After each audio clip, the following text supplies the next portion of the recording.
Making my first one shot manga in 30 days and this is day 3 the planning.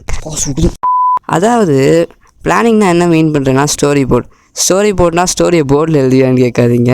ஸ்டோரியை நான் வந்து பேப்பரில் வரைய போகிறேன். ஆனால் இந்த ஸ்டெப்பில் எனக்கு ஆர்ட் தேவையில்லை. ஏன்டா ஸ்டோரி போர்ட்னா வரைய தானே போகிறேன் அப்படின்னு கேட்கலாம். ஆனால் இதில் எனக்கு ஆர்ட் தேவையில்லை. ஏன்னா பிளானிங் மட்டும்தான்.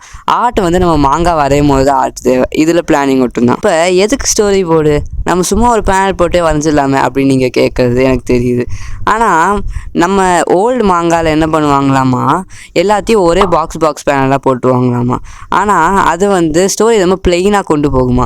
ஆனால் எனக்கு இது தேவையில்லை. ஸ்டோரி பிளெயினாக போக வேண்டாம். அதுக்கு தான் இந்த ஸ்டோரி போர்டில் என்ன பண்ணுவாங்கன்னா, நம்மளுக்கு நிறையா டிஃப்ரெண்ட்ஸ் பேனலாக இருக்கும். அந்த பேனலை டிசைட் பண்ணி எந்த பாட்டுக்கு எந்த பேனல் போகும்னு டிசைட் பண்ணணும். அதாவது கொஞ்சம் பேனல்ஸில் இருக்குது. ஃபர்ஸ்ட் ஒனுக்கு பேர் வந்து ஒரு பேஜில் ஒரு பேனல் தான் இருக்கும். அது வந்து நம்மளுக்கு ஒரு பேனல். இன்னொன்றில் லீக் பேனல் ஒன்று இருக்கும். அதாவது பேனலுக்கு வெளில கேரக்டர் போவாங்க. அது வந்து எந்த மாதிரி சிச்சுவேஷன்ஸ்லனா I am the only one honoured one அந்த மாதிரி சிச்சுவேஷன்ஸில் கேரக்டர் பண்ணுறது. அதாவது அவங்க பேனலை விட்டு கை வெளில போகிறதோ இல்லை தலை வெளில போகிறதோ அந்த மாதிரி சிச்சுவேஷன்ஸில் பண்ணுறது. அதுவும் இல்லாமல் இப்போ நார்மலாக பேசும்போதெல்லாம் நம்மளுக்கு 2-3 பேனல் பத்தாது. நம்மளுக்கு நிறையா பேனல் தேவை. அந்த மாதிரி சிச்சுவேஷன்ஸில் நம்மளுக்கு ஸ்டோரி போர்ட் தேவை. இது எல்லாத்துக்கும் ஸ்டோரி போர்ட் தேவை. அதனால் நம்மளும் ஸ்டோரி போர்ட் பண்ணி தான் ஆகணும். நான் என்ன சொல்லியிருந்தேன், ஸ்டோரி போர்டு 4 நாளாவது பண்ணலாம், நம்மளுக்கு தான் 30 நாள் டைம் இருக்கே அப்படின்னு போன வீடியோ சொல்லியிருந்தேன். ஆனால் time is the most important asset we have. அதனால் ஸ்டோரி போர்டை என்னால் எவ்வளோ முடிஞ்ச வரைக்கும் நான் இன்றைக்கே முடிக்க போகிறேன். நாளைக்குலேருந்து மாங்காய் ஆரம்பிச்சு அட்லீஸ்ட் ஒரு 30 டேஸில் இல்லை 15 டேஸ்லேயே மாங்காய் முடிக்க போகிறேன். அதனால் இப்போ நான் வந்து ஸ்டோரி போர்ட் பண்ண வீட்டுக்கு தான் போகணும். வீட்டுக்கு போவோம். ஐயோ, இப்போ நம்ம வந்து வீட்டுக்கு வந்துட்டோம்.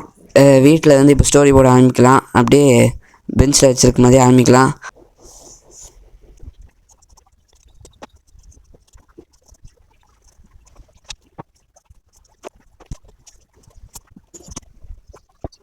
கைஸ், நான் இப்போ ஸ்டார்ட் பண்ணி கிட்டத்தட்ட 1 மணி நேரம் ஆக போகுது. 4:30 ஆரம்பிச்சு 5:30 ஆக போகுது. நான் வந்து இது வரைக்கும் 18 பேஜஸ் முடிச்சிட்டேன். இன்னும் 24 பேஜஸ் அவுட் ஆஃப் வீடியோவில் பண்ணிடுவேன். அதனால் அடுத்த வீடியோ நிச்சயமாக நம்ம மாங்காவை தான் ஆரம்பிப்போம்.